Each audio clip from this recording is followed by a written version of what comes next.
वो इस चुनाव में अपने विवेक का इस्तेमाल करें, जो उचित समझते हैं वही कदम उठाएं। हमारा संविधान और संविधान के मूल्य आज खतरे में है। हमारे देश के सामने विभिन्न क्षेत्रों में नाना प्रकार की समस्याएं हैं।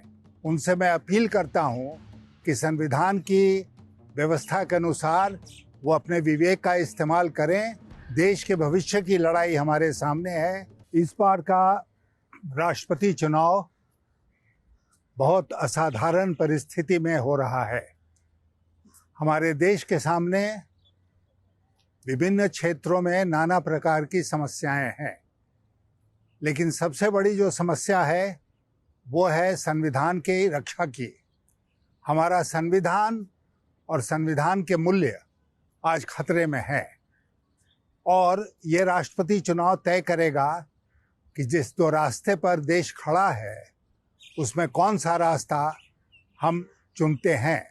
तो एक तरह से राष्ट्रपति का चुनाव देश के भविष्य के चुनाव के साथ जुड़ गया है और इसीलिए मैं जितने इस चुनाव में वोटर्स हैं, एमपीज़ हैं, एमएलएज़ हैं, उनसे मैं अपील करता हूं कि संविधान की व्यवस्था के अनुसार वो अपने विवेक का इस्तेमाल करें और अगर वो वोट मुझे देते हैं, मुझे विजयी बनाते हैं, तो मैं उनसे वादा करता हूं कि मैं संविधान की रक्षा के लिए जो भी आवश्यक कदम होगा वो अवश्य उठाऊंगा।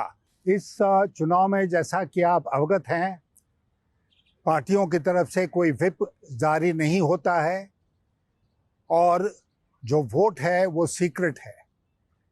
इस व्यवस्था करने के पीछे जो संविधान के निर्माताओं का उद्देश्य था वो यह था कि जितने भी एमपीज़ और एमएलएज़ हैं इस देश में, वो इस चुनाव में अपने विवेक का इस्तेमाल करें और जो उचित समझते हैं वही कदम उठाएं। मैं जोर दे के कहना चाहता हूं कि आज देश के भविष्य की लड़ाई हमारे सामने है। आज संविधान की रक्षा की लड़ाई हमारे सामने है।